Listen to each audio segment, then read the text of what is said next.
everyone, and welcome to episode 98 of Gamestack, NewOld Car. I am Shalene, and joining me today is the fantastic Vendertron. Hello, Vendertron. How are you? Hello. Good, how are you? Good. And also the outstanding Rick McVick. Hi, Rick. Hello, and I'm in sitting. I don't know. You're in sitting? Oh, shoot.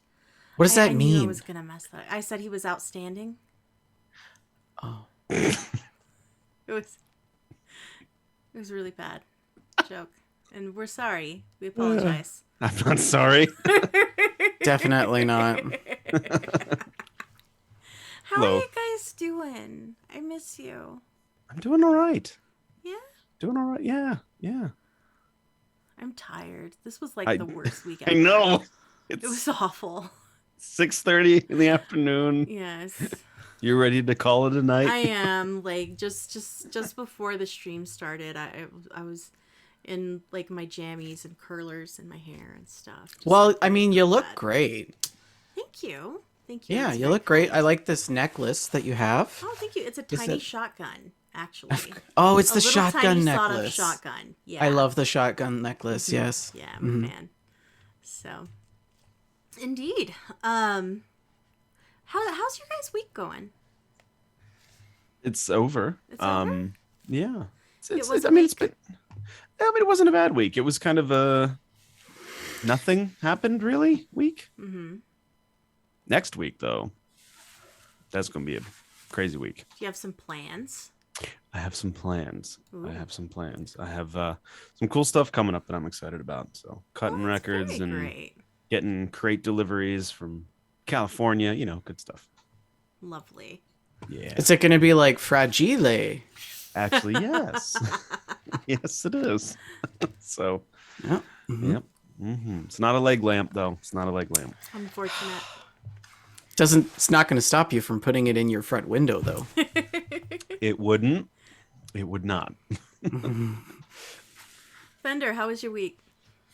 I was busy. Yeah, this is a weird time of year. Like, the last week of October and the first 2 weeks of November is like every conference venue in my field in the world decides to host a conference during that time. So I have like 4 presentations that I have to give. One is international, 2 of them are national, and then the other one is a local one. And they're all like slight variations of the same thing. So I can't just reuse the same presentation. I have to Yeah. make 4 versions of the same kind of thing. It's very like so frustrating. I'm not getting anything else now. I hate making presentations. I don't mind giving them, but I hate making them because they're just time consuming. And it's not like I don't feel productive when I'm making those. So anyways, I spent the whole week in Microsoft PowerPoint. It's just so stupid. Why are all the conferences like right now? Right? It's a weird thing. There are 3 very important conferences that I really need to attend, and they're all happening the same week. So I'm going to have to pick one. Yeah. Like, so my first one is October 27th. Then I have one November 1st to 2nd. The third one is the 6th to the 9th. That one I'm actually supposed to be in California for, but because of COVID, it's gone virtual.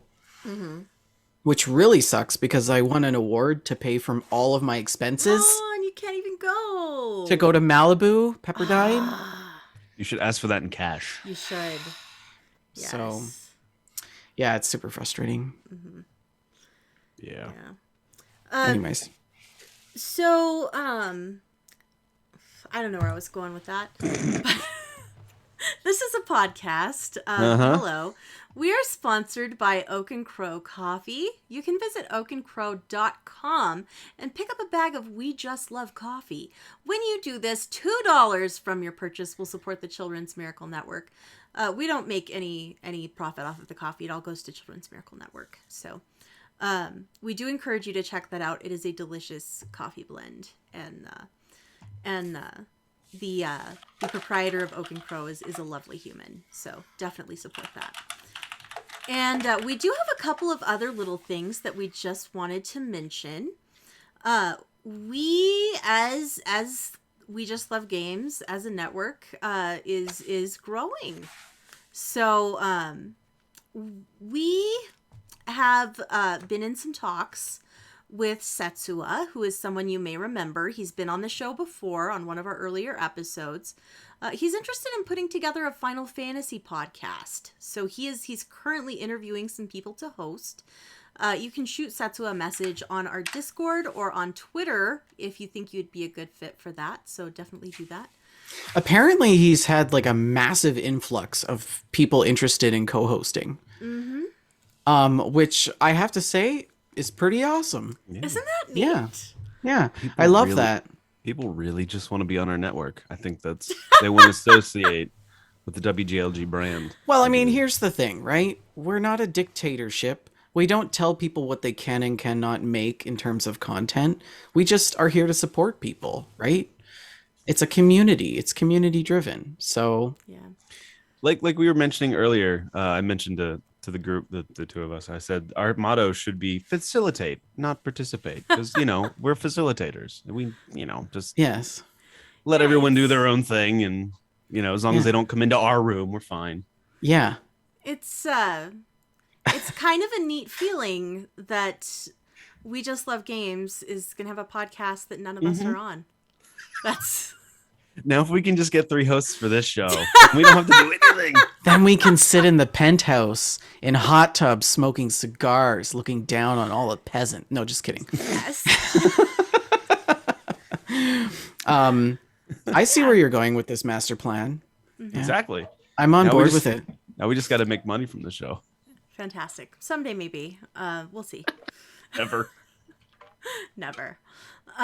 We also If you would like to donate to the show, you can send money care of Vandertron at P.O. Box Canada 123. Nice. Of course, all proceeds are split between the 3 hosts.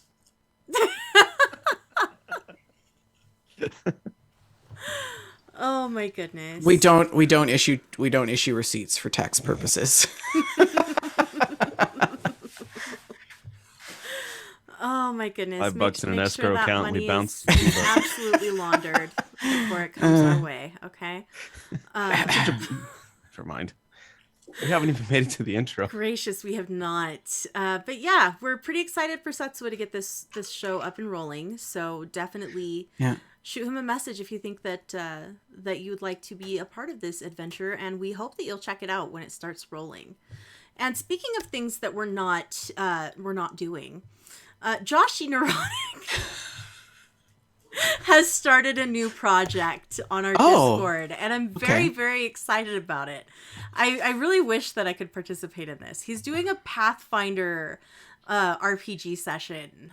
He has opened up a call to see anybody who's interested, and they'll get that scheduled, and I think he's said that up to 6 people can participate. Yeah. So there's limited seats. Mm-hmm. So definitely visit our Discord to check that out. I'd love to participate, but I have no time. Can you explain to me and to all the other people that don't know what this is? Have you ever heard of Dungeons and Dragons? Yes, but I don't. It's kind of like that. Okay. Yeah, it's like it's like a campaign. It's a campaign. Yes, Joshy will be okay. the one running the game. The And DM. he has experience doing that. Oh, hey, there's Joshy in chat. Hi, I was just talking about is that. it going to be live? Can I spectate? I think we should be able to, because they're going to be doing it in the Discord voice chat. So yeah, Joshy will run the campaign, and whoever chooses to participate will make their own character, and shenanigans will ensue. So We're gonna have to. We should make a special channel for that. yeah, where he the was just people. going to use Joshy Theater, I think. Yeah. Well, logistically, I have an idea about that, Joshy. I'll connect with you later. Okay. Yeah. But yeah, it's very exciting. So definitely check that out. It's going to be a good time. And I love seeing the community do things like this. So if you would like to support our show and also these other adventures that are not our show, you can host us on Twitch. Tell your friends about the show. Spread the word. Word of mouth is probably the best way to help a podcast or a community grow. And yeah, we love it. We also have a 5-star review shout out. Rick, would you like to take this one? Yes, I do. This one is from Coxination 7. They say, what in tarnation? I was a big fan of TFS and sadly didn't know that this show was up and running. Now that I know this show exists, well, definite 5 stars. You guys bring the fun and witty banter of what I came to know and love. Thanks for the content, and I look forward to each and every episode. I'm really glad that you're listening, friend, but how did you not know this show exists? You must not be listening to the entirety of the other shows. What were you doing, buddy? You must not be. When you search gaming podcast, you clearly aren't looking at the top. Mm-hmm. Yeah, because we're clearly on the top of the 5th page. Of the 55th page. Yes. In New Zealand. In France 24 archives. Oh, goodness gracious. But we're very glad to have you aboard. And we also have some new folks in the Discord vendor. Would you like to introduce them? I guess. Yes, of course I do. We would like to welcome Manny Sachs, Frey Guy 13, Nancy, or aka Orphania Avaluna, Grit City Mike, and Erston Greatman. Welcome to the Discord. If you are interested in joining our Discord, all you have to do, if you're listening live right now, is scroll right down below in the Twitch page and click on the Discord link. That will bring you right into the community server. If you are listening after the fact, you can also navigate to twitch.tv/WeJustLoveGames or our social media pages on Twitter and Facebook. You can find the link there as well. And yeah, Discord was it was a weird week on Discord. Was a weird week. GIF Wars is like out of control. And then the gaming, the community chats for the WJLVG events where we have like voice chats, that turned into like GIF Wars part 2. Mm-hmm. And it's like now we have dueling gift war channels and it's a GIF skirmish. I don't know. GIF Wars always seem to circle back around to Bowserina. Am I saying that right? Do you mean Bowsette? Bowsette. I don't check GIF Wars because I need to do some work when I'm at work. So I don't check GIF Wars anymore. But I think you mean Bowsette. Bowsette, yeah. I do want to acknowledge, in anticipation of the network's new show, we have added a Final Fantasy channel, which, I mean, really, I should say, has always been there. You just weren't looking hard enough. Oh, my goodness. The proverbial victim blaming. The proverbial ketchup bottle. No, it's gaslighting. Is it gaslighting? I don't know. Yeah.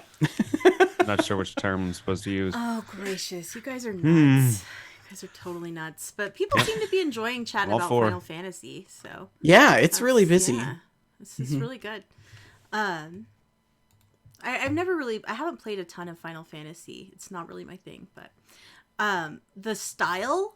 like the art style is one of my favorite gaming art styles. It's so over the top and ridiculous, and I quite enjoy that. Mm-hmm. Joshy asks if it is gaslighting if we come here willingly. Yes. It's that's just called coercion. It's just we wanted you to think that you came here willingly. Yes. Exactly. That's what we've been telling you. Mm-hmm. Wow. So... we do have more show than the intro coming up. I know we've been doing the intro for about 25 minutes now.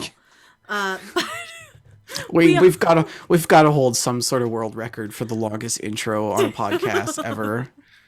We also have some news. We have our first ever That Fallout segment, as we had discussed previously about kind of merging some of that Fallout content into Gamestack. We have our gameplay, your gameplay. We have stocks. It's going to be fantastic. It's going to be a good time. But we will start with the news. As always, shout out to Joseph Tao. Thank you so much for helping us compile the news. This just in.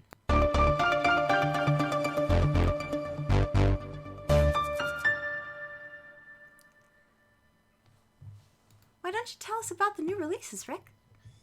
Well, it's only October 22nd, which means this will come out probably November 3rd.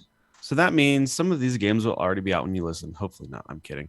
But we're getting a jump start on the new releases for November 2021. And on November 2nd, you can get Unpacking for the Switch and PC. You can get World War Z for the Switch. And on November 3rd, Bloodshore, PlayStation 4, PlayStation 5, Xbox One, Xbox Series X and S, Switch, PC, iOS, and Android.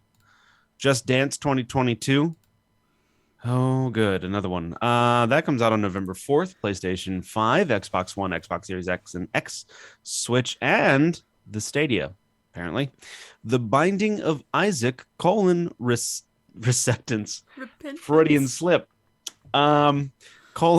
Repentance. That's what happens after. Repent! Yeah. And thou shall be saved. Anyway. Gosh. Xbox Series X and S also on November 4th. Where Cards Fall on the Switch and PC. A game that I will not be getting. It comes out on November 5th, and that is Call of Duty: Vanguard. PlayStation 4, PlayStation 5, Xbox One, Xbox Series X and S, and PC. Yeesh. Let's Build a Zoo comes out on the 5th as well. I'll get that over Vanguard, and that comes out for PC. On November 9th, Airborne Kingdom, PlayStation 4, PlayStation 5, Xbox One, Xbox Series S and S, and the Switch. On November 9th as well, you got a few more games to pick from. Disney Classic Games Collection, PlayStation 4, Xbox One, Switch, PC, and also Football Manager 2022. Xbox One and PC. Yeah, subtitled How Do We Hide That Concussion? On November 9th, Forza Horizon 5. I didn't even know there were 5 of those. Gosh. Xbox One, Xbox Series S and X and PC. This was one of the games that looked really good graphically, didn't it, when we were watching at E3? Yes. Yeah. So we'll see how that works. Jurassic World Evolution 2, PlayStation 4, PlayStation 5, Xbox One, Xbox Series S and X, and PC.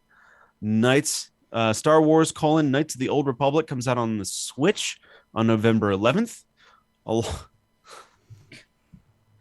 The Elder Scrolls 5, Skyrim Special Edition Part 2, Ultimate Edition Master Copy. The final one, we swear. We promise. That's the whole title. That comes out on the PlayStation 5, Xbox Series X and S on November 11th. If you haven't bought it the first 15 times. So I think I'm going to buy Skyrim again. Oh my God. Oh, hear me out. Hear me out. Hear me out. I know I'm part of the problem. They've added fishing. You could always fish in that game.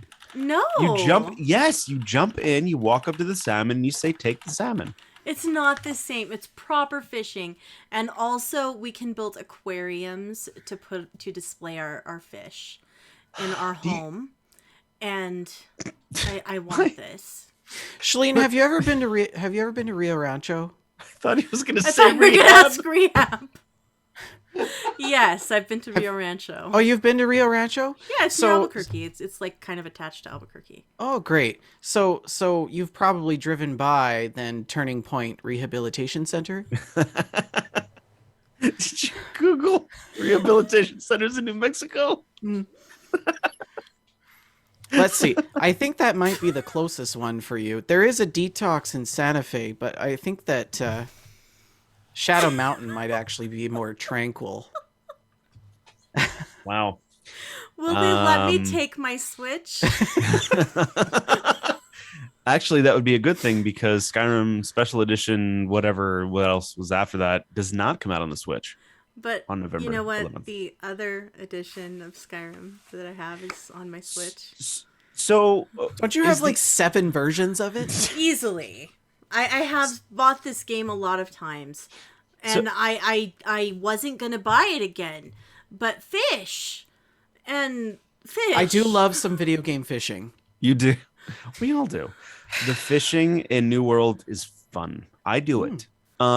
Anyway, the other thing is, I wanted to ask, since apparently, Shalene, you're diving into this whirlpool. What else is different about the special edition other than it's coming out on next-gen consoles and it has fishing and fish tanks? You know what? I haven't paid a ton of attention. I saw that it was coming out, and I was like, no, Bethesda, I'm not doing this. And I have not paid attention to any of the news until they showed a tweet with aquariums and fishing, and I was like, damn it, Bethesda, you've pulled me back in. I thought I was out, but you pull me back in. I still maintain that the hardest video game fishing I've ever had to do was in Stardew Valley. Oh yeah, the Stardew fishing is hard. It's so hard. You almost need a PhD in computer science to figure it out. In Stardew Valley? Yeah, it's crazy. The Stardew fishing is hard. It's so hard. Have you ever played Stardew, Rick? No. Stardew is extremely challenging, and it's incredibly deep. Very deep. Oh, I'm thinking of Animal Crossing. The fishing in Animal Crossing can be challenging at times as well. Yeah, just depends. Well, for grinding wise. Well, the timing. It's a game of timing, and I didn't know that. Also, there's you have to. It happens in real time. Animal Crossing. It unfolds in real time. Yeah. So there are fish you can only catch in the morning, fish you can only catch in the evening. Some you can only catch in ponds, some you can only catch near the pier, etc., etc. Gotcha. Okay. Well, if you want to get Elder Scrolls and be a part of the problem like Shalene, November 11th for you. Nerf Legends comes out on November 12th. I'm so ashamed of myself. I feel so dirty. You should be. Usually we're inclusive and supportive, but in this case, no. You're going to be in line at Walmart, and the guy behind you will be like, so how many copies do you have? Be like, I have 7. Mind your business. No. Is what I'm going to say. Mind your business. How many copies do you think I do have? I don't know. Could be I here for a while. think we need to guess, and then on the next show, she needs to reveal it. Okay. I think this is hashtag Skyrim Shalene. Hashtag part of the problem. You guys submit your guesses via Discord or Twitter. How many copies of Skyrim set up do the I poll have right now? This includes physical copies and digital copies. How many copies of Skyrim do I own? We'll go from there. Next episode of Gamestack, we will see who wins the prize, which is just our respect. Is the only prize you get. I guess you could have one of my copies of Skyrim.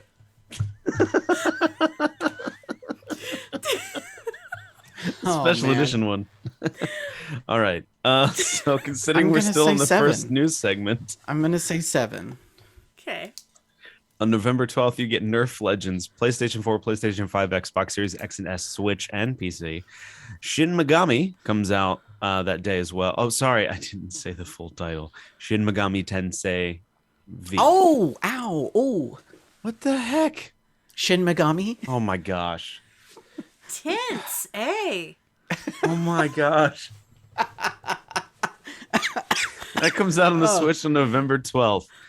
Sherlock Holmes: Chapter 1, PlayStation 5, Xbox One, Xbox Series S and X, and PC on November 16th, along with The Waylanders on the PC. Oh, is that finally coming out? I guess The so. Waylanders has been in early access for a year or two. It's really good. Oh, really? Yeah, I've played. It's very Dragon Age-ish, except it's set in a sort of fictional Celtic background. Oh, cool. Okay. Wild at Heart comes out on the PlayStation 4 on November 16th. On November 18th, you get Blood Rain, Rayne 2, revamped, and that's on the PlayStation 4, Xbox One, Switch. But also you get Blood Rain, revamped. So I guess it was 1 and 2 that they're revamping. My uncle had his colon revamped once. Oh my gosh.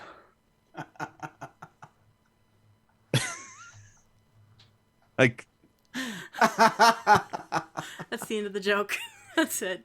That's all I have. the end. Never mind. That comes out on the PlayStation 4, Xbox One, and the Switch on November 19th. Another game I will not be getting, Battlefield 2042. PlayStation 4, PlayStation 5, Xbox One, Xbox Series X and S, and PC. Although I will say, if you're a Call of Duty fan and you haven't been happy with the last few Call of Duties as of late, you can get Battlefield 2042 because it's pretty much Call of Duty now. So there you go. Pokemon Brilliant Diamond comes out on the Switch that day as well, and Pokemon Shining Pearl comes out on the Switch. Farming Sim 22 comes out on November 22nd. PlayStation 4, PlayStation 5, Xbox One, Xbox Series X and S, Switch, and the Stadia vendor. Do I even need to ask if you're going to get it? Really excited about playing a video game where I don't have to use mods that don't work. Great. Because a lot of the mods for Farm Sim, they're so broken. Oh. So, Are you excited for this? Yeah, definitely looking forward to it. As you guys know, we have a Farm Sim server, and so Raven and I are planning to switch over probably to FS22 because all of the maps that we keep trying for FS19 are broken and they don't work with multiplayer. So we're probably going to switch over to FS22. Nice. Awesome. That comes out November 22nd. Oh gosh, I got to do Roman numeral math here. 4. Final Fantasy 14 : Endwalker.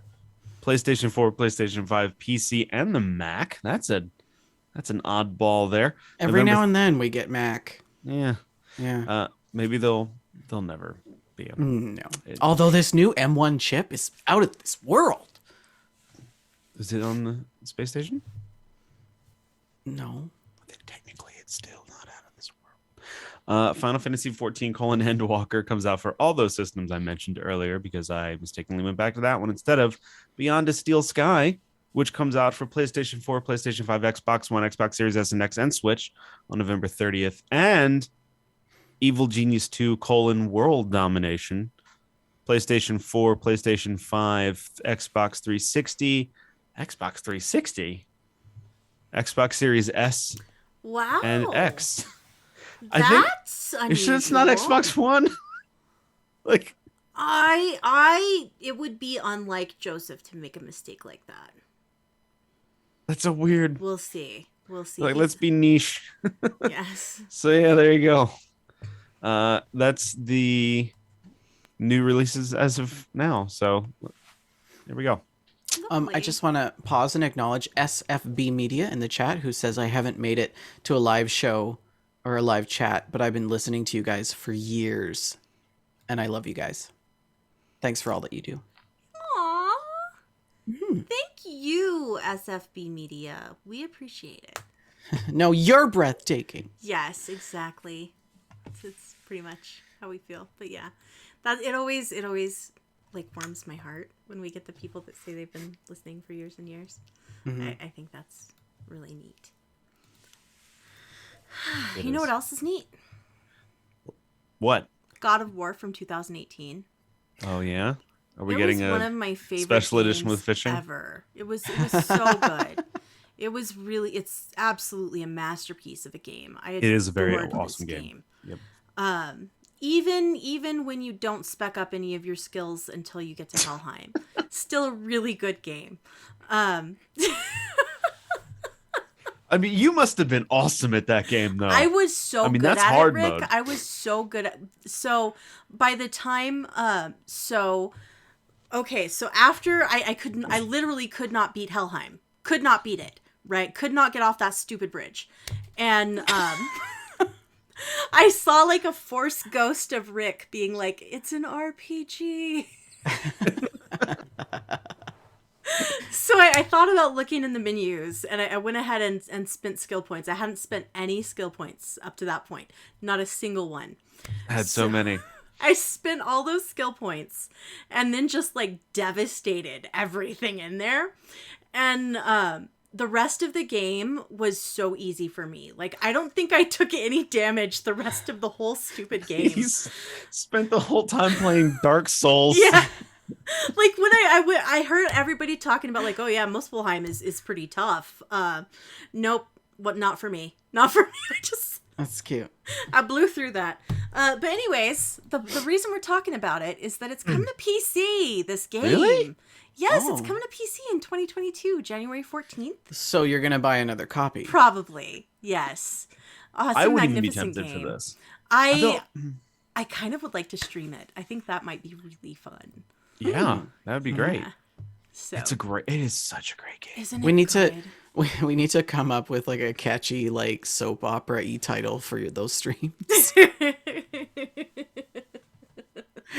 Woo! Oh my goodness. Just planting that nugget now. But yes, this game has sold 19.5 million copies as of August 2021, according to this GamesIndustry.biz article by Marie Delisandri. Sounded like it hurt.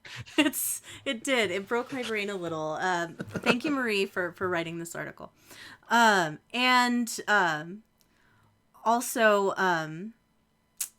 yeah, it's one in a line, a series, a sequence of games that have been previously PlayStation exclusives that they have released on PC, including Horizon Zero Dawn, Death Stranding, Days Gone, Neo 2, and some others as well. I love that they're doing this. It's such a consumer-friendly move to make these exclusive titles available to a wider audience. And God of War was a masterpiece, and I encourage you all to play it. Yes. It's really good. Yeah. And, I heard some complaining online about the whole idea that this wasn't exclusive going to PC and, that sucks that PlayStation does this sort of thing.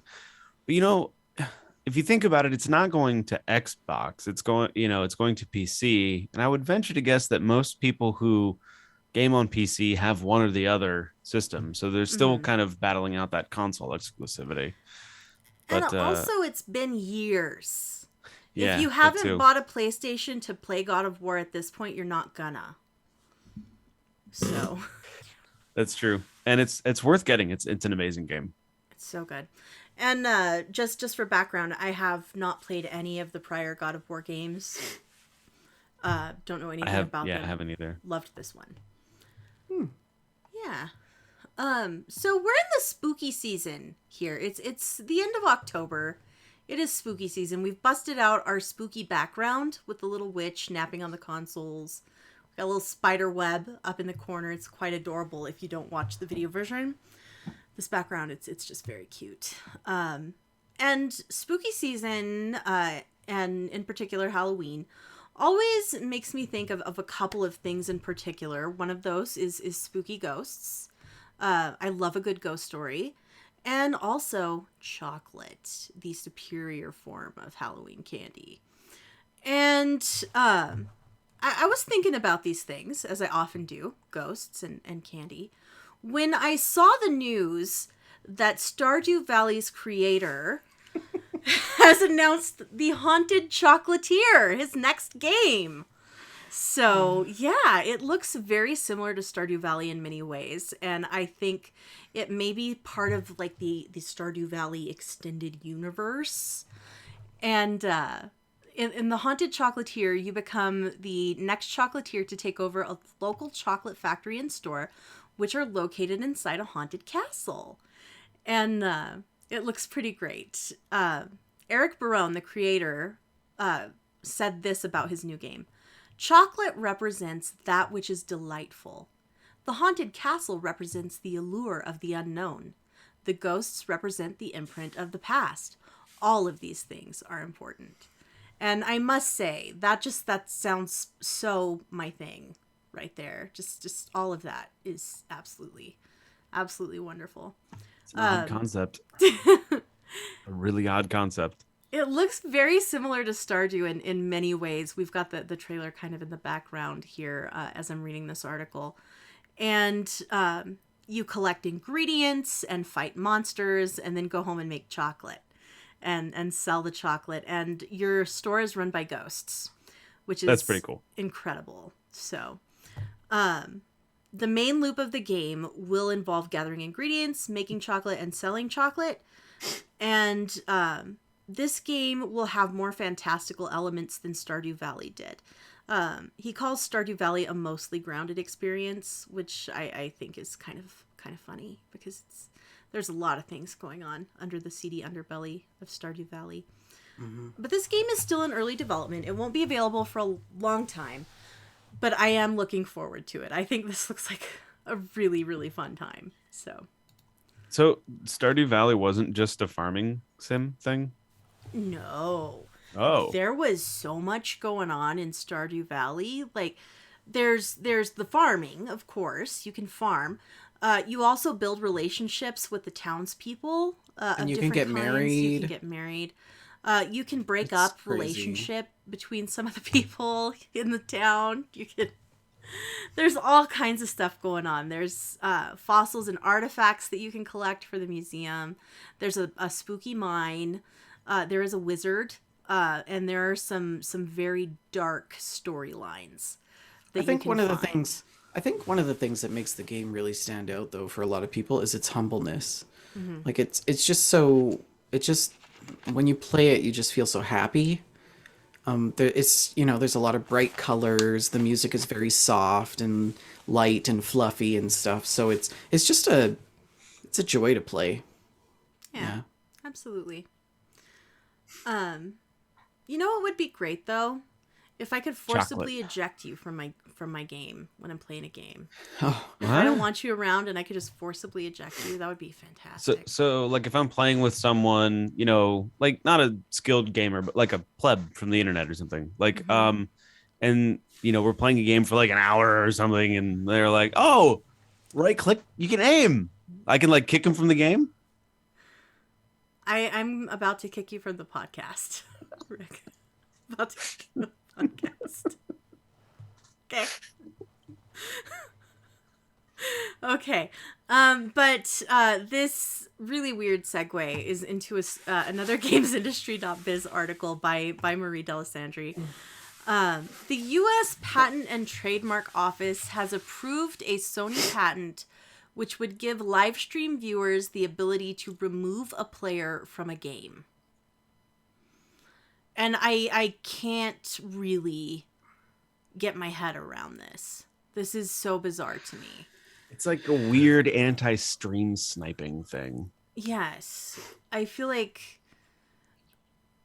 we're just giving the trolls better tools. Yeah. And like I wonder what the antithesis of this was. Like if it was stream sniping, because if it is, like, why couldn't you just like if someone on Twitch, like if Twitch has some sort of like integrated API thing where it like checks your IP versus like streams you're watching and like seeing if like your user is watching a stream and also streaming at the same time or something. I don't know. So weird. Yeah, it's a weird one. The patent was filed originally in January of 2020 and was approved a couple of days ago. It covers a method for displaying a video game to spectators that includes receiving votes from spectators to remove a player from a video game. And the votes would need to meet a threshold to remove the player, like 60% of all the votes, and they could be assigned to another match after they're removed. And furthermore, it gets worse, the plot thickens. Viewers could also be allowed to pay to have a player removed individually by splitting the price as a group or by bidding in an auction. That is so toxic. That is people are going to get griefed and targeted by streamers for this. I cannot imagine a scenario in which this would be a positive thing. I can't. Okay. Guaranteed there's going to be a streamer who tries to sue Sony over this. Yeah, maybe. Because of mental health or something like that. Just the patent got approved. It doesn't mean that they're going to implement it. I know, but when we hear about these things, we're like, the end is nigh. It's such a weird thing. Why would they even think of this? Like, what makes you think, hey, you know what multiplayer experiences are missing? The ability to pay to have a bouncer escort people out who are not worthy. That's... What the heck? What even is maybe this? Grey Ghost in the chat says, I'm finally getting to watch you guys live. I'm usually listening on my commute. Don't tell my manager. Maybe they're putting this patent in to secure the rights to make a Squid Games style video game where like the way to get booted is to like get kicked. No. Or maybe we can take the super high road and like all the big wigs from all the major companies and developers were in like a meeting and like EA was like, we're going to implement a system that allows streamers to like kick players from the game and like have like a vote, like pay for play, since we're all about pay for play here at EA. We could have like a pay to boot campaign going on and we'll make lots of money with that. And they're like, yeah, so Sony's being good guy to patent it. So EA can't do it. Yeah, they're locking in the patent to do that. I'm gonna default to my traditional conspiracy theory and say that it's a social experiment. So they're all in on this. It's a social experiment. They want to understand human behavior and why people vote people out. What behaviors instigate that? And then they're going to use that in ads against us. Well, I don't know, man. It's a weird one. This is wild. I just couldn't get my head around this. I was gonna say that was. It's wild. You know what else was wild? No. The trailer for the new Uncharted movie. Have you guys seen it? Oh man, these segues are killer. I don't even care.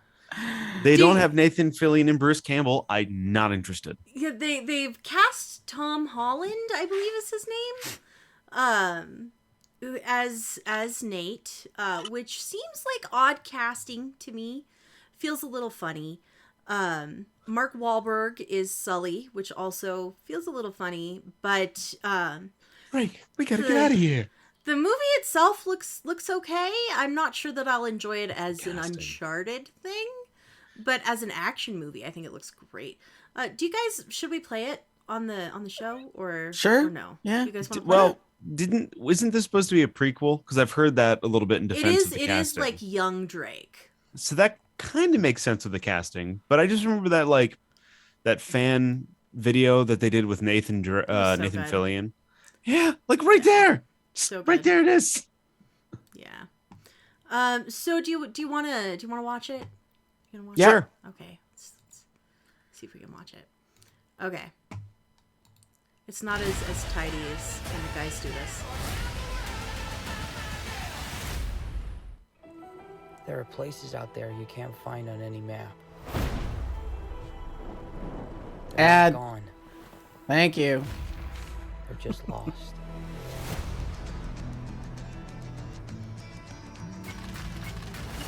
Hey, kid. A little young for a bartender, aren't you? A little old for prom, aren't you? Everything in here. Why the map? This is the path that Ferdinand Magellan took to sail around the world. You know your history. Mark Wahlberg is so handsome. 5 billion easy. I think you're here 'cause We're your watching brother- Thirst You know Trap. my brother Sam?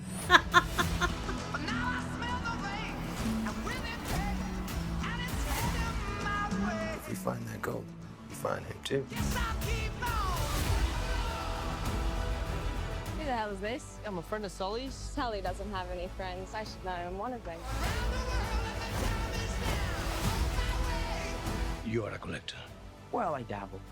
Oh, Antonio Oh. Evil Antonio Banderas is great. So much blood. I'm pretty sure he's just threatening to kill me. Don't touch your ear like that. You look like an idiot. You have no idea who you partnered with. I've been dreaming about this stuff since I was a kid. My brother Sam left one final clue.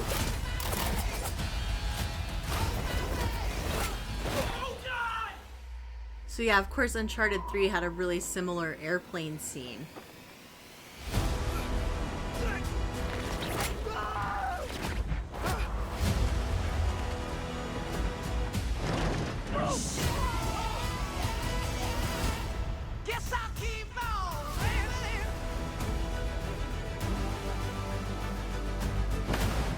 God. I shouldn't have come out to play with the big boys, Ian, because you're about to get a proper Scottish welcome. What? Huh? Oh, crap! Oh, really? Come on. Ugh. Exclusively in movie theaters. Yeah, I don't know how I'm I feel already about mad this. about it. I'm mad. Let's move on to the next stuff. I'm not sure how I feel about this being like Nate and Sully, but I think as an action movie, it looks like a fun time. Sure. Yeah. Sure. It. You know what else I'm not sure about? Are we ready to move on, or do you guys have Yeah, a commentary? yeah. We're ready to Okay. move on. You know what else I'm not sure about? Starfield. Oh, no. Here we go. Starfield. We've gotten several Starfield trailers, and I still have no idea what this video game is. Is it an RPG? That's what they say. We haven't seen any evidence of this. It could be anything. It could be anything, really. But we have a new trailer. This one gives us some information about the game's settled systems. And I'd really like to watch this trailer with you guys. All right, roll it. Yeah, let's do it. Check it out. Let's see what makes you so angry. Wait, hold up. Let me wait for this ad to end. Just talk Perfect. amongst That gives me time to yourselves get some wine. while the ad is ending. So you're not supposed to go get wine. You're supposed to help me fill this silence. Well, Yeah. you haven't stopped talking, so you're doing a good Okay, job at filling the okay. silence. I hate you. No, what you were. Why do you hate this game so much? I don't hate it because I don't know what it is. So we're gonna have a look. We're gonna have a look at this new video featuring design director Emil Pagliarulo, and he's going to tell us what this game is. Right? It's time. Wow, look at his It's veneers. time for us to. They're beautiful, aren't they? Yes. It's. They are glaring. Are they not chiclets? Okay, well, let me They just are glowing. That's for sure. so that the people can also see Look his at beautiful. I can't unsee his beautiful teeth. Thank you, Yes. vendor. He's gonna tell us now about Starfield. So let's Like a hear messed out it. version of David Tennant. Stop. We're not gonna make fun of Emil anymore because we'd like him to someday come on one Oh, of I these think podcasts. his teeth are great. I totally want teeth um, like that. Yes, everybody. If we ever ask Emil on one of our shows, I'd like you to ask him to not listen to this one as a. So okay, let's see it. Hi, I'm Emil Pagliarulo, Design Director of Bethesda Game Studios. We're very excited to offer you this exclusive look at Starfield and the exciting universe we've created, which is an area of our solar it's a system we universe. call the Settled Systems. Our game is set in the year 2330, in a relatively setting. small pocket of the Milky Way, in an area that extends outward from our solar system for approximately 50 light years. Around 20 years before the start of the game, the two largest factions in the Settled Systems, the United Colonies and Freestar Collective, engaged in the bloody Colony War. Today, the major factions enjoy an uneasy peace, but the Settled That's Systems are still concept pretty art. dangerous.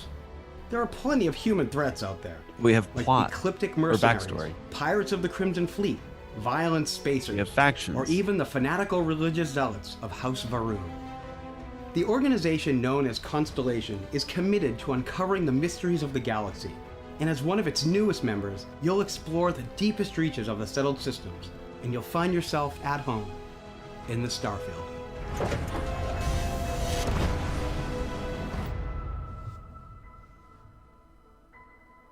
Okay, so it's an open world. It's an exploration game based in the far future. It's No Man's Sky with better graphics. Probably. Okay. You know what my favorite part of this trailer was? With teeth. How it didn't show us what this game is. You have a setting. You have Yes, I always knew it was in space. I always You knew have- that. you it's have a called time? Starfield. you have factions now. You have backstory, and you have a company that does a thing that you work for. So that's what the game is. Okay, so is it? You don't know the genre. It could be a top-down resource gathering game. for all Well, we yeah, know. but it doesn't come out till next year. It But could it's be. been they've been talking about it for 5 years. They don't have any gameplay yet. They probably okay. It could Let me ask you, be a mini game collection. what is the optimum time to announce a game, to show gameplay, to game release? What is that? Year to 6 months. When before. you have something to show us is when it's time to announce the game. Is when you okay, and then when do you show gameplay? When you announce the game, because you have something to show. Oh, okay. So, okay, but how long? Okay, when from announcing to game release? No more What than should a that year. be? No more than a year. Okay. Year at the maximum. 6 months is better.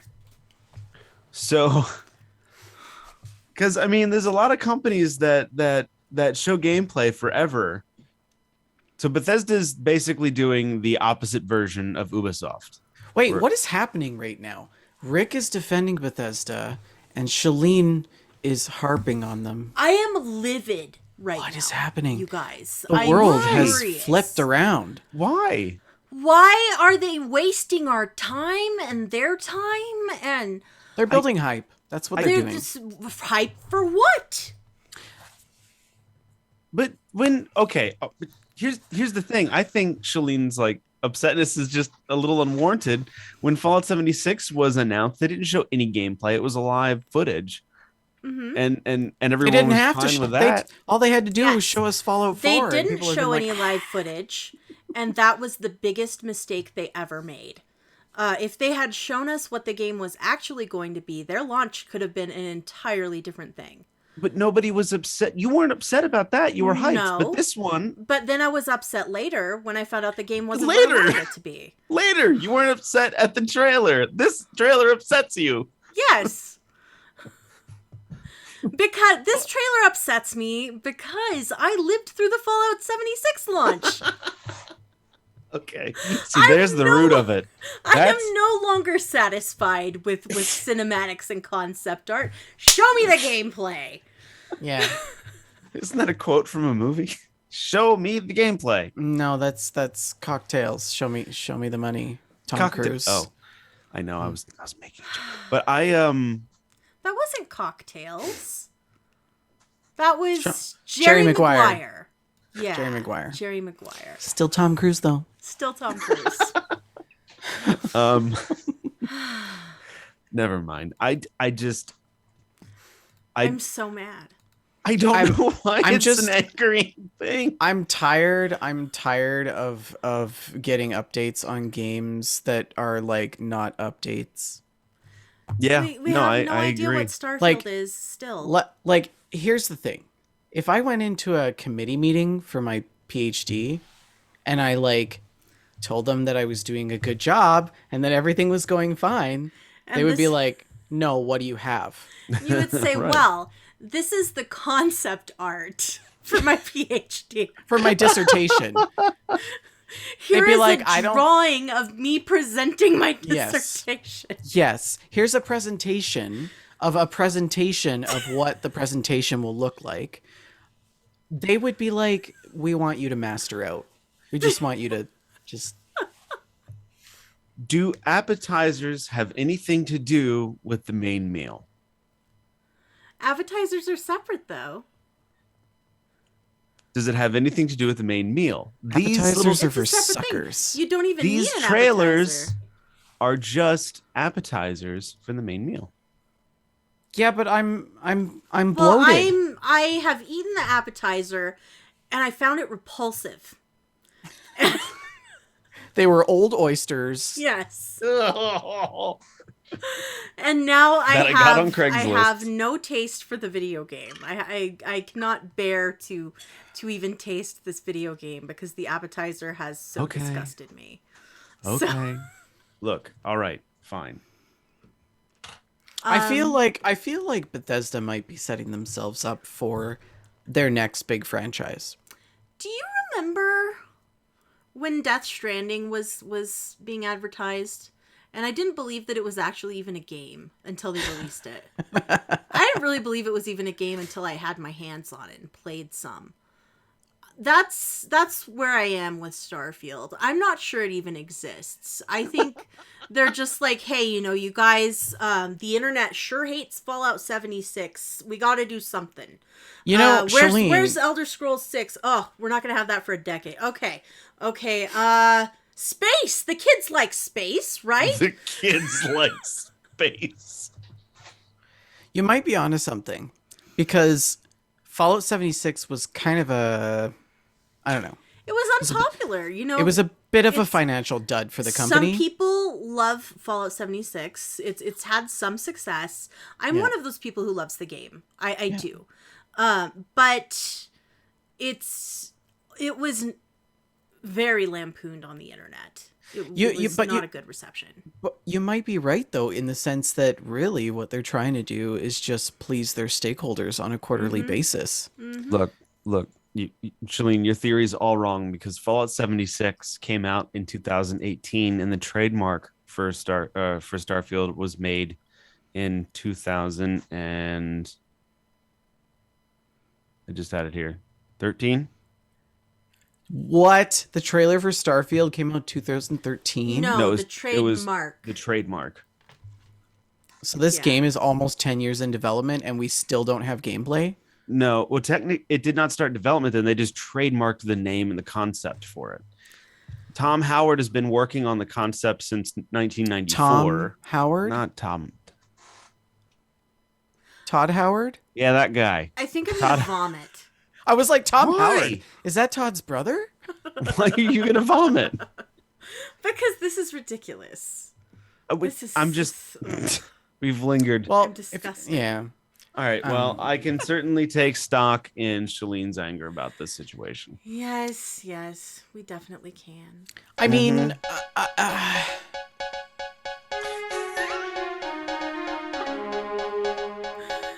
Tell me what stock you can take. One of Rick. you got the hint.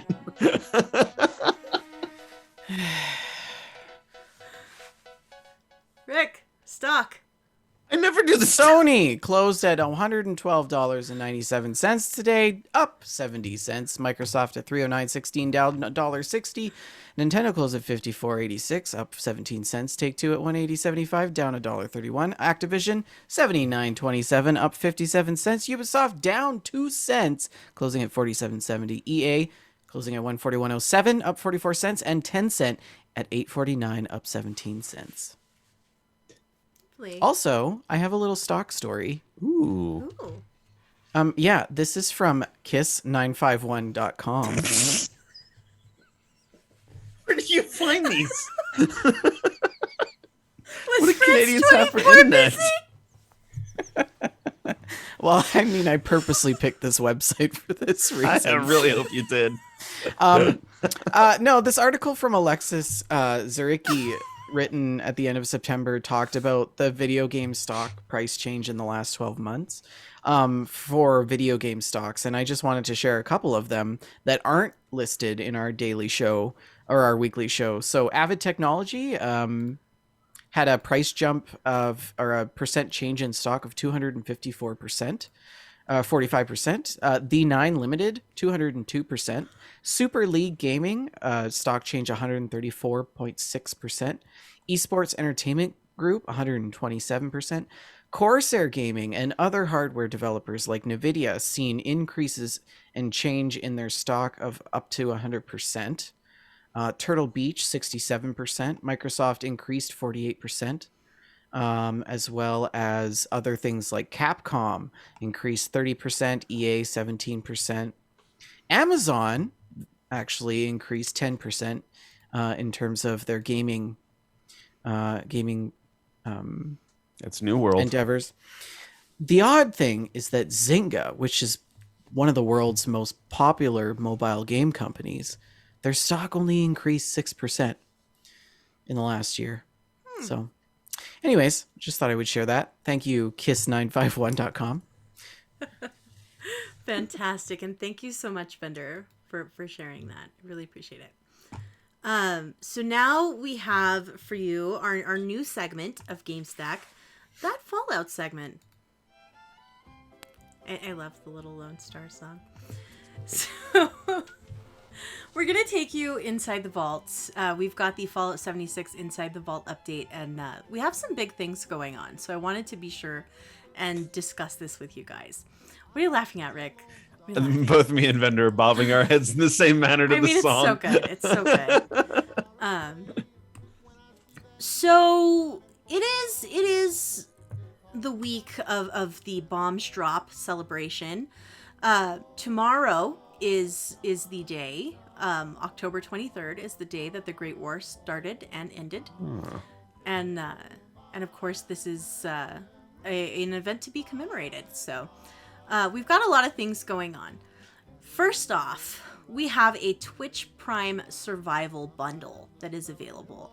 And this includes a Mr. Fuzzy backpack, a Steel Crusader pistol paint, which is a Brotherhood of Steel, really nifty 10mm pistol paint, and some Brotherhood of Steel wallpaper, which I kind of like. It's just a repeating pattern of Brotherhood of Steel logos in a steel gray on a black background.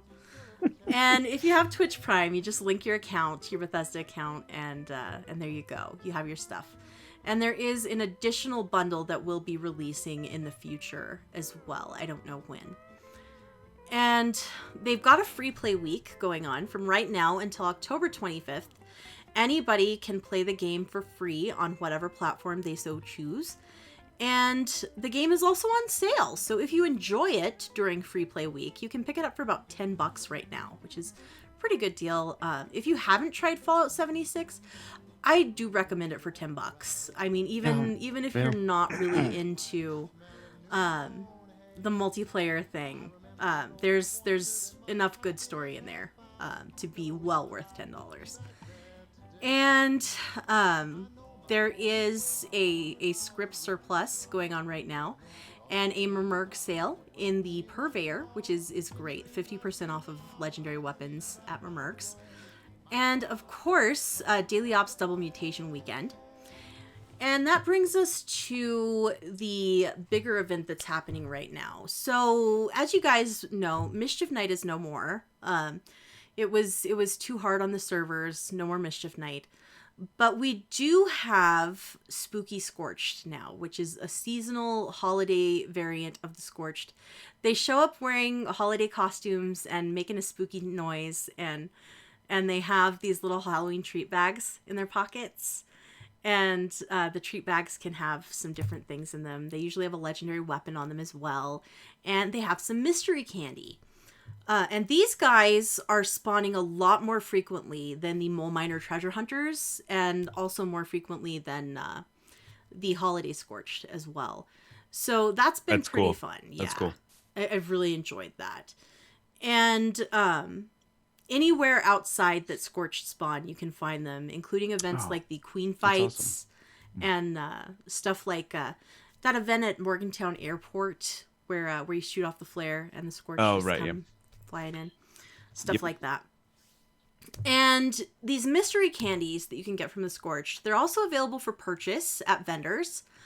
And you can use these to stock your trick-or-treat station at your camp, which is really fun. This is a new thing they've added this year, trick-or-treating. So there's a special candy bowl that you can set up in your camp, and you can fill it with candy. And the other players can come trick-or-treat at your house. You can go to their camps and trick-or-treat at their house. They've put some special challenges that are based around trick-or-treating and having people trick-or-treat at your home. And it's been really fun seeing what people have done in terms of setting up their little trick-or-treat station. I've really enjoyed that. More about that later. And the mystery candy, when you eat it, it has a special effect, and that effect is a mystery. It could be any of many, many different things. One of the possibilities is a Nuka Shine blackout. So you can eat a piece of this candy and just wake up miles away later. And it's LSD, huh? Yeah, you don't remember what happened to you or what's going on. And wait a minute, they roofied the candy? Yes, they roofied the candy. This is what our parents have been warning us about all this time. It's the same thing as a Nuka Shine, isn't it? Yes, the same thing as the Nuka Shine. But it's been fun. I've really enjoyed it. They've released also a ton of Halloween spooky decorations and camp building objects. I've really enjoyed it. It's been a fun spooky season in Fallout 76. We also have a bit of additional Fallout news. There was a major patch for Fallout 3. Fallout 3 was patched on PC to remove games for Windows Live functionality at long last. My gosh. Did someone stumble upon the source code in a zip file and they're like, oh, maybe I should take that out with a few extra hours. Right? This games for Windows Live functionality in Fallout 3 for PC, it was basically the prototype of what we have now in the ability to get Xbox achievements on PC. But it didn't work super well. It made the game client pretty unstable. And they eventually disabled it, but it was not removed from the game. And that made it really difficult to run Fallout 3 on modern machines. There was a lot of different tricks that you had to do. There were different versions of the game that were better than others in terms of stability. But they finally updated it and removed that Games for Windows Live functionality. It's about time. It's about time, you guys. Like, so this is the length of time we can expect for them to fix their things. But furthermore, the news continues. This update also borked mods. So, yes, it made the Fallout script extender not able to work, which of course is a baseline of many Every many mod. mods. Yeah, like there are very few mods that you can use without the Fallout script extender. Oh boy, I guess they're gonna have to patch that now. And well, they're not going to worry about it, but modders have already taken care of this for us. Oh, that's what I meant. They're gonna have to Yes. patch the script extender. Mod maker Stewie A has created the Fallout Anniversary Patcher, which restores Fallout script extender functionality by downgrading Fallout 3 to the pre-update version while maintaining the removal of Games for Windows Live dependencies. And it also automatically loads the script extender when Fallout 3 is installed, enables the game to use 4 gigabytes of RAM, and that is a good thing because some older games, including Fallout 3, have a 2 gigabyte limit on RAM usage. So this can make your game perform a little bit better. I like how some programmer was like, yeah, it can't be more than two gigs. We'll Yeah, never it's enough. see more than 2 gigs of RAM. I mean, Meanwhile, 64. Yes. This patch works with the standard and Game of the Year editions of Fallout 3 on Steam or Good Old Games. So once it's installed, you can boot it however you like through Steam or GOG or the launcher or any mod manager.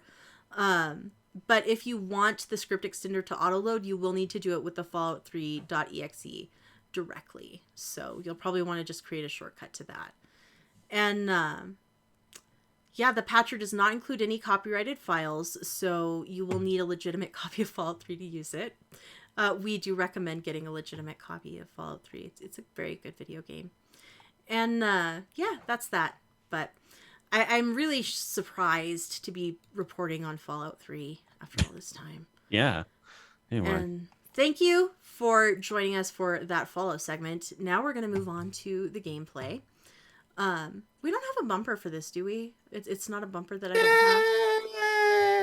have. Yay! So we're going there to was talk much about rejoicing. the games that you are playing in the community. Vendor, why don't you tell us about how people can submit the games that they're playing for this segment of the podcast?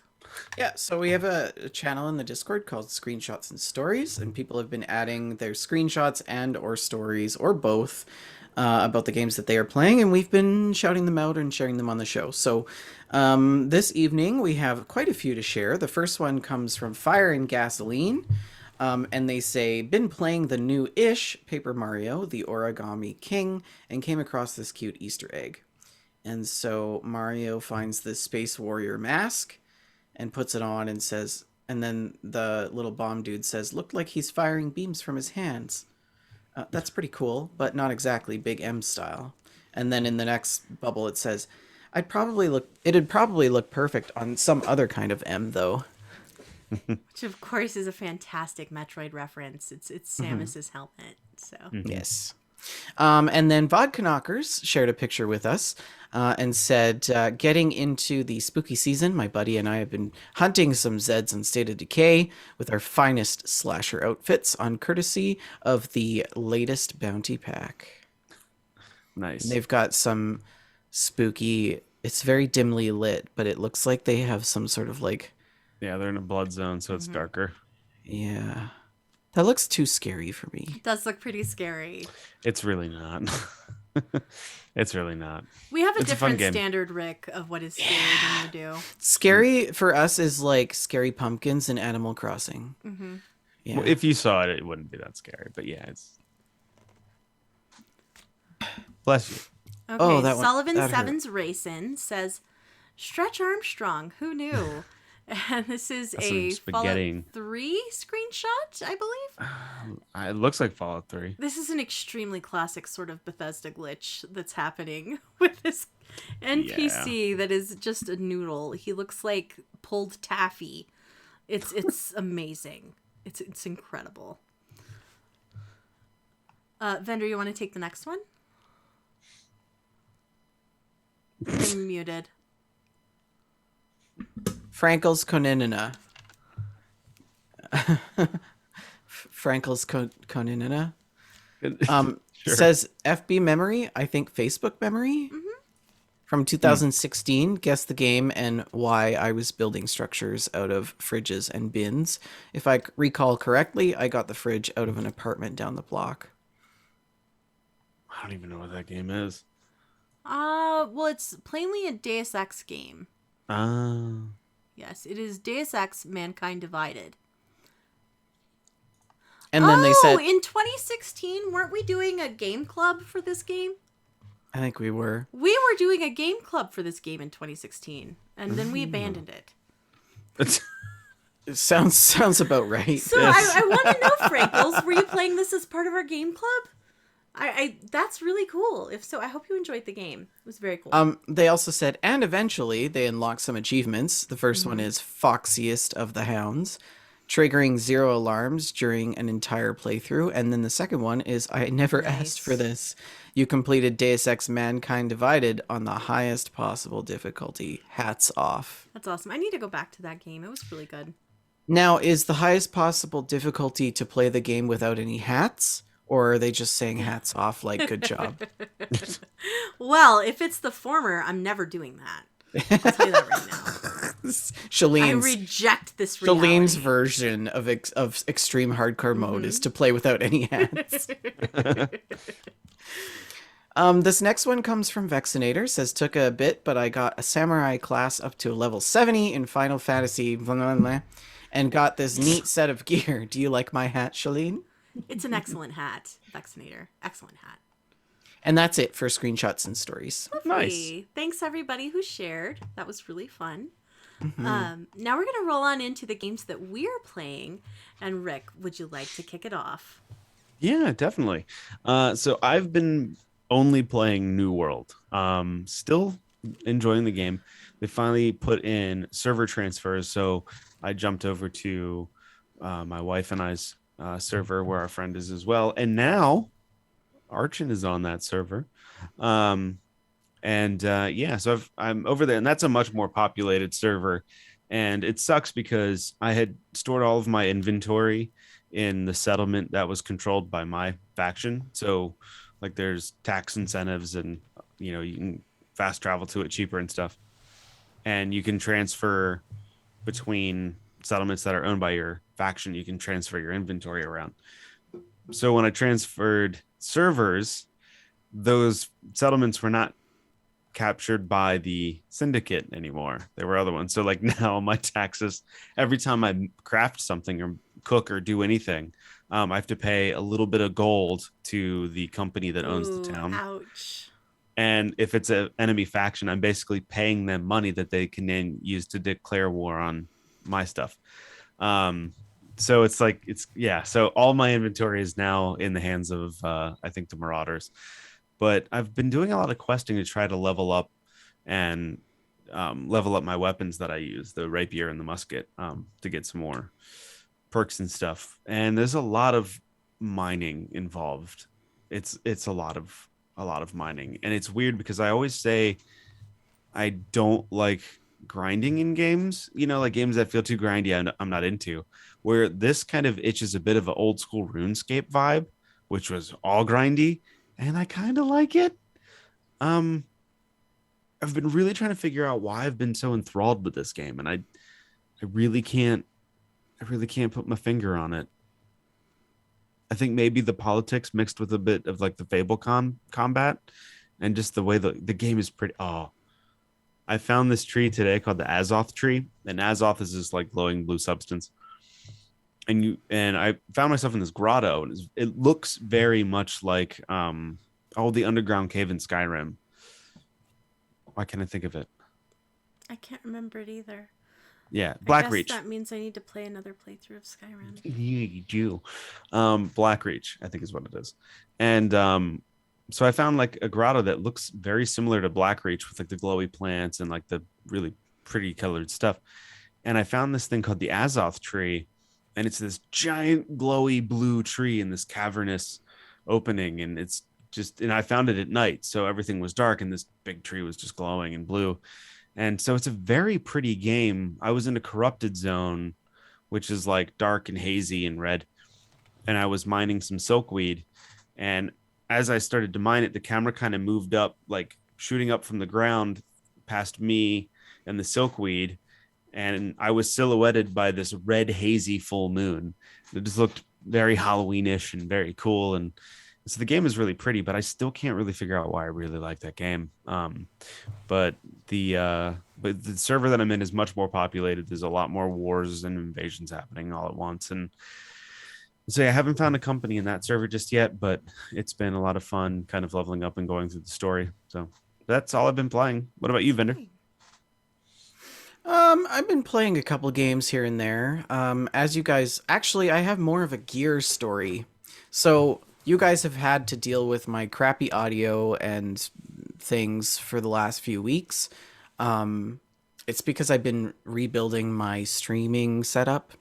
So what happened was a few weeks ago, I went to lean. So I have two workspaces in my home. I have my workspace for doing my work, and then I have my stream setup. And my stream setup was this tiny little like 24-inch wide desk that was like super tiny. And I had like my monitor was wider than my desk. Yes. Like it's stupid. And I had all my equipment on the desk. There was absolutely no room to put anything. It was very small. I've been dealing with that for several years now. My work desk, I went to lean on it and it made this loud crack. And I was like, oh, that's kind of weird. That's probably fine. And then like the next day when I woke up, it was like sagging and my monitors were like in on each other and it was just bad. So I'm like, okay, it's time to rethink this. So I tore down my work desk and I tore down my streaming desk and I combined them together into one. And I just bought some base cabinets from IKEA. And then I went to a custom granite place and I got a remnant piece of soapstone cut for the top of it, which was actually really cheap because they don't charge for the material. They only charge for cutting it and polishing it. Huh. So the people at the granite place were like, you're super lucky. And I was like, why? Because they were like, well, this piece that you got based on its size is like an $1,800 piece of soapstone. Wow. But you don't pay for that and you just pay the labor. So it was like $300. Not bad. So now I have this immaculate desk. It's super awesome. It's everything I've always wanted, but never had for like 8 years. And I finally got my screens mounted. I've got them all here. I've got drawers for my peripheral stuff, like my wheel and my crazy, stupid flight sim Yes, things. The thing. I've got drawers for that, so everything fits nice and tidy. My PC fits into a cabinet itself that is very like airflow and stuff. And my cables are all managed well. So I've spent the last 3 weeks kind of working on that project, and now my background is a little bit different. Like I've got space. Mm-hmm. I can roll back. Look how far I can go back. I was waiting for the headphones to go. So, yeah. So. Unfortunately, my audio mixer caught fire in all of that fiasco. And so now I'm waiting for a new audio mixer on order because apparently they're very hard to source in a pandemic. Who knew? So once I had my computer fired up, I played a little bit of ETS with Raven's View. We've been doing coffee convoys on Saturday mornings when time permits. And then, Shalene, you and I have been playing Life is Strange. Mm-hmm. Life is Strange, True Colors. We have revived Days of Our Life is Strange, and we've been playing Life is Strange True Colors, and we could probably talk about that first. Hey, what do you think? Go ahead. So, the first episode was really interesting.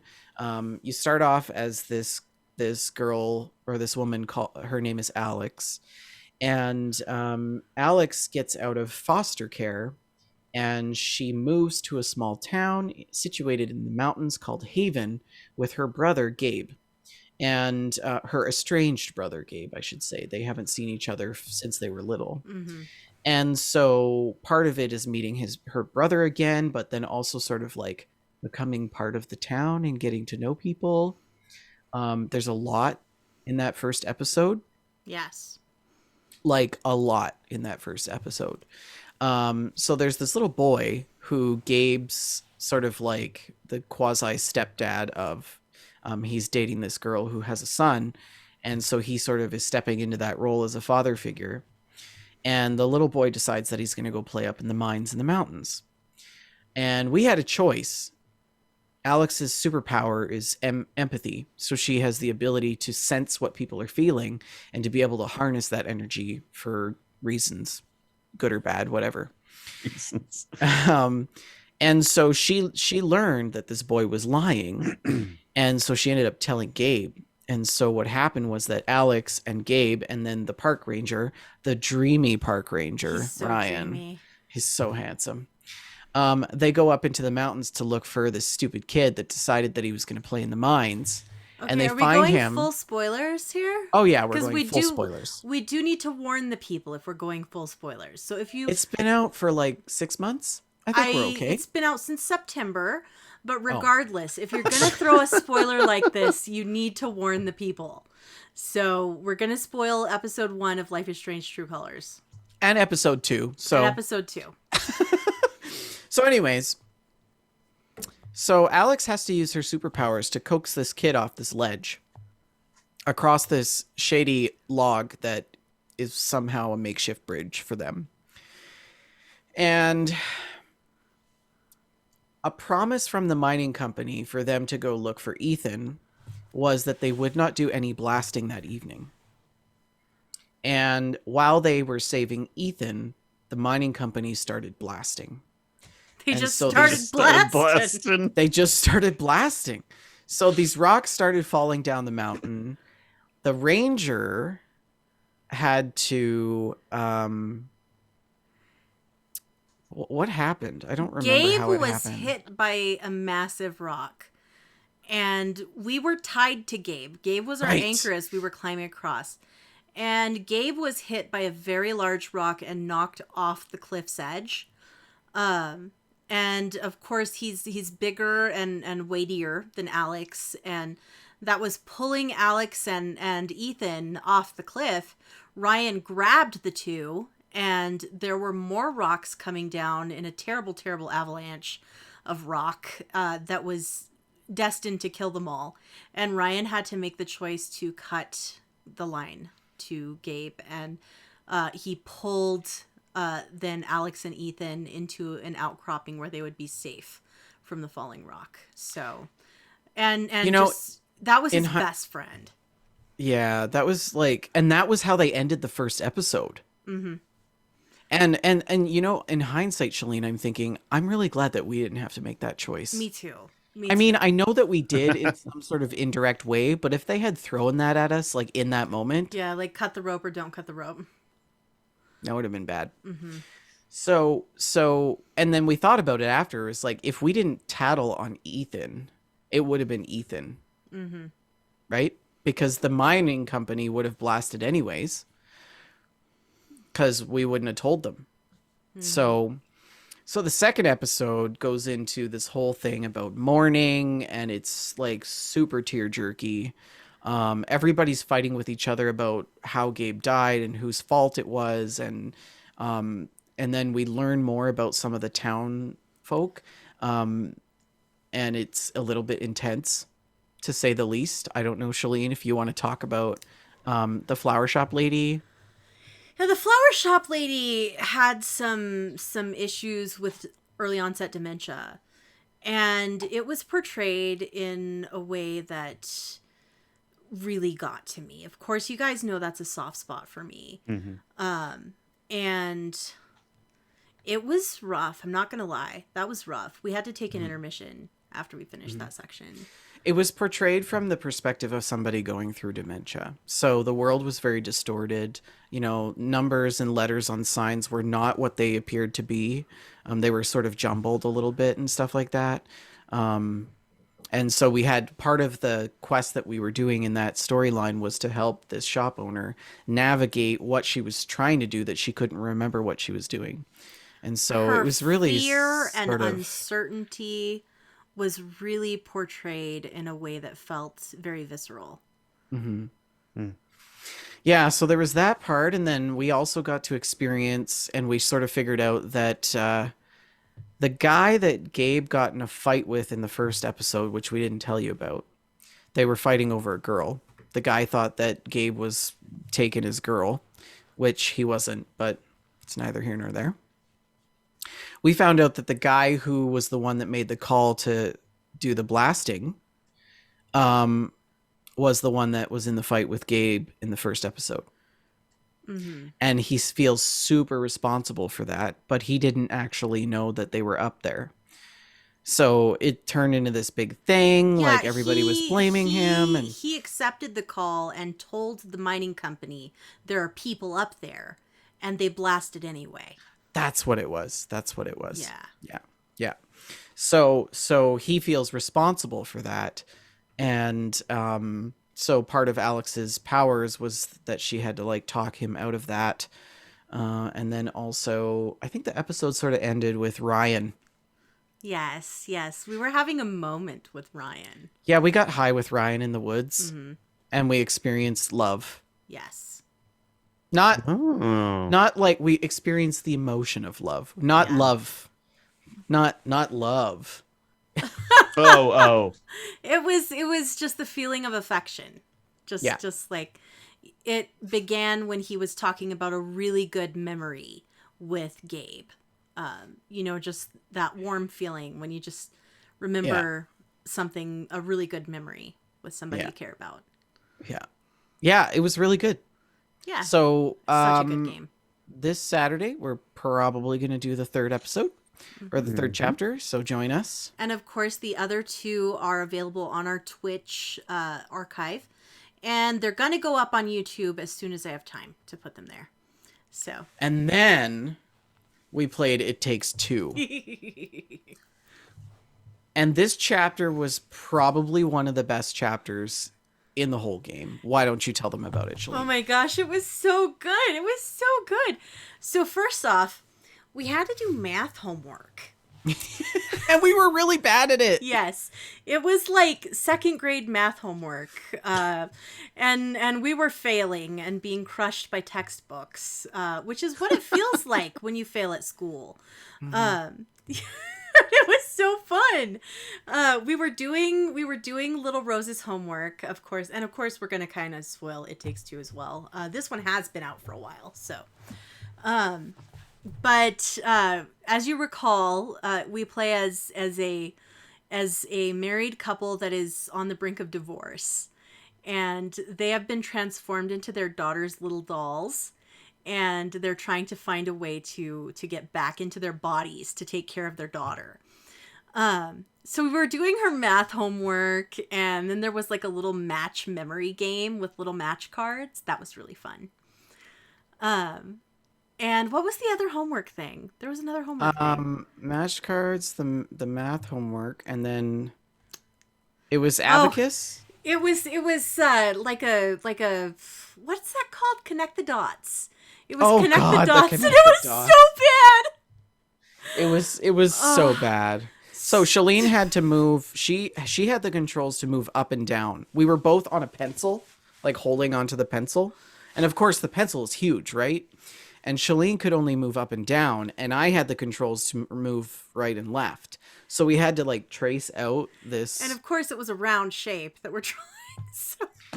And it was so bad and jaggedy, and we were like, what is it? And then it was like, poof, a cat. It was so stupid. Amazing. It was so dumb. So good. I loved so it. Good. It was great. And then we were inside a kaleidoscope for a while, and we both wanted to vomit. Tell them about the abacus. What was the abacus? Okay, so you know how abacus is Like they have those like metal rods and you move them Yeah. and stuff. So we had to do this one where there was 2 piles of abacus beads on these Yes. rods that like went off into some other place that you couldn't Yes. see. And in front of them was 4 tiles with different animals on them. So there'd be like a Yes. frog or a sheep or a lion or a bear. And so one of us had to stay behind and the other one had to hop on the railing and slide on the railing. But there was like doorways with like the animal's face on it in front of the railing. So I would have to shout to Shalene like frog, and then it would open the door as I was sliding through it. But it would open the door because I had to push the button, the corresponding button. She had to push a button. Yes. But sometimes there would be like a frog and a cow, and I don't have a button for a cow. And Vendor's like, cow! There's no cow. No cow. You need to go the frog side. But it was really funny. We died many times. That was hard. Yeah, that was fun. And then we also did the kaleidoscope. That was like that really messed us up. It was so trippy. I was so motion sick. It was awful. And then we had fidget spinners that made us fly for a while. Yes. That was fun times. These tiny little fidget spinners, and we were the whole chapter you're in a ball pit. Mm-hmm. And so if you fall and you land in the ball pit, you become eviscerated into a poof of So particles. it's the ball pit of death. Mm-hmm. But the fidget spinners, you would fly to the next beach ball. It was like beach themed. So there was all these like blow up things. There was a blow up Bananas. palm tree and bananas and like beach balls and stuff. And you like would bounce on them and then like jump and your fidget spinner would like, fly you to the next part. And there was a bouncy castle. We had to go through a bouncy castle. Mm-hmm. And then we got pretty close to the castle, which the castle segment was... Oh, the dinosaurs! I forgot about the dinosaurs. We were on our way to the castle, and there was dinosaur blocking the route. And we had to take control of a couple of dinosaurs and rearrange some blocks, and that was really fun. Vendor had a big tall dinosaur, and I had a little tiny fat dinosaur. A little Ankleo. It was so cute. Yeah, and then we came upon this castle. Mm-hmm. And the castle was the sea stuff before the castle? I forgot about the sea stuff. That's the most important part. That was before the castle. Okay, so we got on a pirate ship that was controlled by 2 little hamster wheels. In a rocket car. Yeah. 2 little hamster wheels that controlled the pirate ship, and of course we had to run in the little hamster wheels. And we had cannons, and they were functional cannons. And we had to fight a kraken. We did. We fought a kraken, and it was awesome. And I think we did better because of all of our Sea of Thieves experience. Absolutely. Mm-hmm. And we had to like ride these rapids, and each side of the boat had these hamster wheels, and we had to like counteract each other to be able to turn left or right. It was stupid. It was awesome. It was so fun. I forgot to mention though that the whole chapter is it's Rose's room, right? Yes. So how we got from one part of the chapter to the next was from one of those little pump trolley things that they use on the train tracks. Yes. And so there was this whole track cart system through her room, and it would take you through all these caves and stuff, and you'd be going past flames and through lava, and it was awesome. So good. Then we came to the castle. In the castle, Vendor became a wizard. And suddenly the game was no longer split screen, like 3D with the over-the-shoulder camera. It was a top-down Diablo experience. That's and crazy. Vendor was a wizard, and I was like a barbarian, maybe? No, you were a knight. You were like a fire knight. I had a flaming sword that was really exciting. And we had to fight our way through a whole segment of medieval Diablo style. It was great. It was so fun. It was awesome. And when we got through, are we going full spoilers with this? So, yeah. Okay, so the goal was to get to Rose's favorite toy, which was an elephant named Cutie. And we were going to kill Cutie to make Rose cry because we believe that Rose's tears are going to reverse the spell and make us human again. And we get up to Cutie, right? We get up there to Cutie the elephant, and she's the sweetest creature you've ever seen in your life. And she's like, oh, hello. Would you like some cookies? Yeah. I love Rose, and Rose loves me. And Shalene's like bawling. She's like, we can't kill this thing. Like, I was so upset about it. And one of the characters mentioned that we had come to kill her, and she was like, why would you kill me? And she starts running on her little fat elephant legs, like very slowly. And she gets to an escape shuttle, like a little space shuttle. That's her escape shuttle. This cardboard And rocket. I was like, yes, go Cutie, get out of here. But my stupid character in a cutscene knocked her out of the sky. With a cinnamon bun or something. Into it was like claw a giant machine. cookie. Oh, yes, the claw machine. And so the claw machine has these directional controls, of course, and then it's supposed to be this big challenge. Nailed that. First try. Plucked Cutie right out of the claw machine. And it was one of those things where I could move up and down and Shalene could move the other way, left and right. But she like nailed it first go. I didn't even touch the controls. It was so fun. It was so fun. But we got Cutie, and this was the worst thing I've ever done in a video game. This was one of the most uncomfortable scenes I've ever sat through. This was worse than No Russian. It was worse than the torture sequence from GTA 5. It was worse than Hellblade. This was the most uncomfortable scene I've ever sat through, as Cutie was slowly dismembered and thrown to Rose's floor. By us. I'd rather blow up Megaton 1,000 times than live through that again. It was just... It was, well, okay, so the details of it were that we got her out of the claw machine. She was like half out. Then we got her out, and then we like dragged her across the floor to this like cliff edge. But because we were trying to get her out of the claw machine, she ended up losing one of her legs. So as we're like dragging her, somehow a screwdriver fell and pinned her ear to the ground. Yeah, and then we just kept pulling, and then we pulled her ear off. It was so tragic. I feel sick. Anyways, we pushed her over the side, and she landed on the floor, and Rose noticed her. So she gets up, she goes over to Cutie, and she sees that Cutie's parts are like all over the place. And she starts crying, and we're like, yes, she's crying! Yes, we gotta get down there. So we get down there, and we're like showering in her tears, and nothing happens. Mm-hmm. So then we have to... We find a letter that Rose has written where she tells us what needs to be done to break the curse. Right. But before we get to that last line telling us what breaks the curse, the book shows up. The book! And he shreds this letter into tiny pieces.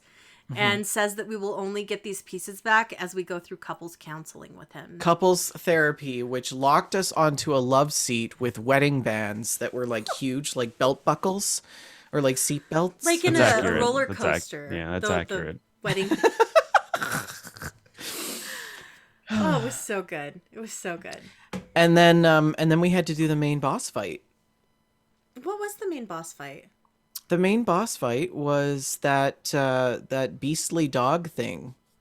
Where we had to like break the chains. Yeah, that was like no, a that was boss. the wizard. That was the thing. What was I the think boss fight? Probably the closest to the main boss fight was. I don't know. There wasn't really a boss fight. I don't think there was. I think it was just like Cutie, into the next chapter. So now we have this whole other chapter, which I'm kind of excited about because I thought the game was over. Like I thought that was the last chapter. And now we have this other chapter, which looks like it's going to be themed around a cuckoo clock. Yes. I think the biggest boss was probably the Kraken. Yeah. But I can't wait to go back to that and check it out. It was so fun. Did you play anything else, Fender? Okay. So I also played a bunch of Fallout 76, as always. I had a good time hunting for Spooky Scorched. And we went to a Scorch Beast Queen fight. We, of course, is Archon and myself. And this Scorch Beast Queen fight was total bedlam. It was nuts. I don't know why this one was so crazy, but there was a sheep squatch that came out of the Sundew Grove next door to the queen fight. There was a Mirelurk queen there. Everything was crazy. There weren't as many people as there usually are at queen fights, so it was taking a little bit longer. And then the Spooky Scorched keep popping up in the middle of this, and everybody's trying not to kill them, to hit them, but not kill them. So everybody has a chance to get a hit on the Spooky Scorched and get loot. And when we traveled in, one of our teammates was blasting music through his area chat, which usually is an insta-block, right? Like, just, get out of here with that nonsense. But he was playing this, like, spooky, scary skeleton song that was hilarious. Like, it was so funny as we were doing this Scorch Beast Queen fight. It was such a good time. It was really fun. And then we did some trick-or-treating and built our own little trick-or-treat houses and went around. I've built a new house. I built a new camp, you guys. I spent all of my atoms, all of my trust fund atoms, on spooky components to build and an additional camp slot, so I didn't have to give up either of my 2 camps. And near Hopewell Cave, Archon showed me that there is a little graveyard there that is unmarked where you can build. So that graveyard is my yard, and I've built a little small spooky house, and it's so cute, and I'm so proud of it. It's the biggest house I've ever built in Fallout. It is 3 by 2 squares. Yes, I know. I considered going 3 by 3 squares, but it wouldn't quite fit with the graveyard. But 2 by 3 squares. It's 2 stories. It's adorable. It's very spooky. I love my little spooky home. I'm very proud of it. And yesterday when we were trick-or-treating, we went to visit somebody named Baby Mothman. I was really excited about it. I thought he was going to be a baby Mothman. I was disappointed. He was not. But his camp had a really difficult to find treat bowl, which is kind of a weird thing. Usually I would be very critical of somebody who hid their trick-or-treat bowl. But Baby Mothman hid his at the top of a labyrinth. His camp was a multi-story maze with pitfalls and traps, and it was so fun. I really enjoyed that. So kudos to you for making a mini game to get to your trick-or-treat candy bowl. It was really fun. Last week, you guys were not around for stream time. So I streamed Overcooked 2 with Archon, and we had a great time. It had been months since we played Overcooked 2. We didn't even remember how the controls worked or anything. I love Overcooked. And we tried to just pick up where we are at the end of World 5, and it didn't go well. It was really bad. We were just throwing burritos off the world, and it was just really bad.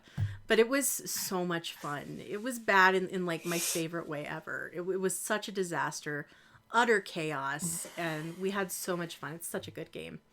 It's really good. It's really good with 2 people. Mm-hmm.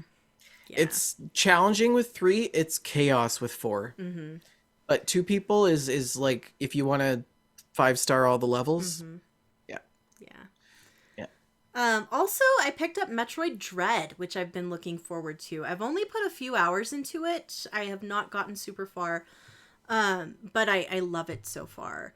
The level design is just, it's stupendous. So good. The level design is wonderful. The sound, the lighting, the background art is all really, really pretty, really attractive. There are these new black and white areas where they add enemies that sort of, they're not enemies you can defeat. And it sort of adds a stealth element that's really unusual for this type of game. And it turns traversal of your space into a puzzle. How am I going to get through this space and not get destroyed? And I really enjoy that. The melee counter is much better than it was in Samus Returns. Really dig this game. That's it. That's my gameplay. You guys have anything else? I think that's a show. That is a show. Yes. Join us tomorrow, probably, for Days of Our Life is Strange, and Sunday for Survival Horror Sunday. We're going to be playing Back for Blood. Back for Blood. Back for Blood. Back for Blood. And, of course, check out our sponsor, Oak and Crow Coffee. Delicious coffee. Grab a bag of We Just Love Coffee. Send us an email to info@wejustlovegames.com. Find us on Twitter at We Just Love Games. I'm Shalene L. Rick is Rick McVick. Vendertron is Vendertron N. Find us on Facebook at facebook.com/WeJustLoveGames, facebook.com/group/WeJustLoveGames. And join our Discord. Of course, as Vendor said earlier in the show, you can join the Discord by using the link that is below our Twitch page or by sending us a message on social media. We record this show every other Friday at 6:30 p.m.